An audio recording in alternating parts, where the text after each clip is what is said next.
श्री गोपाळ कृष्ण भगवान की जय. लीळा नंबर 191. भट्टो बासास झाडावर चढले असताना त्यांना दगडाचा मार.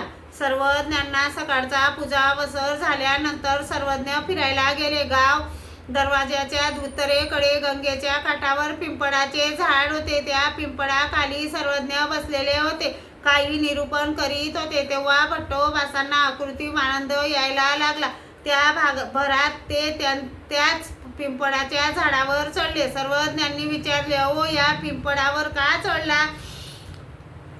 जी का चढला हे आम्हाला माहीत नाही. सर्वज्ञ म्हणाले, मग मारा याला दगड. नाही ना जी लागतील. सर्वज्ञ म्हणाले, घ्या पाहू दगड, बघू बरं कसं लागतात ते. मग सर्वजण दगड मारू लागले. भट्टोबास सर्वांचे दगड चुकवायचे, कोणाचाही दगड लागत नव्हता. मग स्वतः सर्वज्ञांनी सदऱ्याच्या बाया वर केल्या, श्रीकरात दगड घेतला. सर्वज्ञ म्हणाले, आता तुझे कोण रक्षण करील? भट्टोबास मनात म्हणाले, सर्वांचे दगड चुकवले, सर्वज्ञांचा कसा चुकविता येईल? मग म्हणाले, आता माझे श्री चक्रधर रक्षण करतील. सर्वज्ञ म्हणाले, कसा आहे पोर हुशार, म्हणून श्रीकारातला दगड खाली टाकला.